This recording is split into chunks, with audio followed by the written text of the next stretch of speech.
In the living planet Earth, a young girl named Maya marveled at the countless shades and tints of green in a dense rainforest, from the dark emerald of the canopy to the delicate lime of unfurling ferns.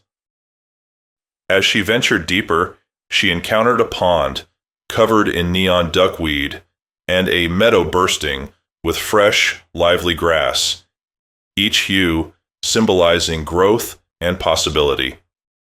At dusk, the greens deepened and merged with twilight blues and purples, while fireflies added a glowing layer to the symphony of colors.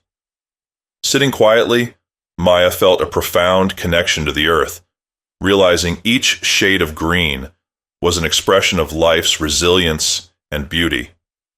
In that moment, she understood the infinite greens were not just colors, but the heartbeat of the planet, urging her to cherish and protect her world.